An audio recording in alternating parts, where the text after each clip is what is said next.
বর্তমানে উত্তরা থেকে মতিঝিল পর্যন্ত মেট্রো রেল চলছে, যাতে প্রতিদিন প্রায় 2,40,000 যাত্রী যাতায়াত করছে।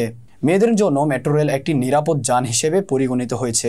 এই মেট্রো রেল চালু হওয়ার পর ঢাকার যানজট অনেকাংশে কমেছে বলে মন্তব্য করেছেন প্রধানমন্ত্রী শেখ হাসিনা। 29 জুন শনিবার জাতীয় সংসদের অধিবেশনে 2024-25 অর্থবছরের প্রস্তাবিত বাজেটের উপর সাধারণ আলোচনায় অংশ নিয়ে এসব কথা বলেন প্রধানমন্ত্রী শেখ হাসিনা। প্রধানমন্ত্রী বলেন, রাজধানীর যানজট সহনশীল করার জন্য আমরা ঢাকা মাস ট্রানজিট তৈরি করেছি। এর মাধ্যমে 6টা রুটে মেট্রো রেল নির্মাণ করা হচ্ছে, একটি তো হয়েই গেছে। ইতোমধ্যে আমরা চট্টগ্রামে মেট্রো রেল নির্মাণের জন্য সার্ভে করছি। আমি থাকতে থাকতে প্রতিটি বিভাগীয় শহরে আমি মেট্রো রেল হেডকোয়ার্টারের সঙ্গে সংযুক্ত করে দিয়ে যাব, যাতে দেশের মানুষ দ্রুততম সময়ে যানজট মুক্ত হয়ে চলাচল করতে পারে। এ সময় মেট্রো রেল নির্মাণের বিরোধিতাকারীদের সমালোচনা করে প্রধানমন্ত্রী বলেন, উত্তরা থেকে মতিঝিল পর্যন্ত মেট্রো রেল চলছে। এই মেট্রো রেলে 2,40,000 যাত্রী যাতায়াত করেন।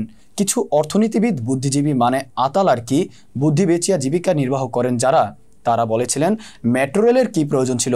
30,000 কোটি টাকা খরচ না করে মেট্রো রেল না করলেই চলতো। এটা তো অপচয়। 3,000 কোটি টাকা দিয়ে বাস কিনলেই তো যানজট মুক্ত হবে। এই হলো বুদ্ধিজীবীদের বুদ্ধি।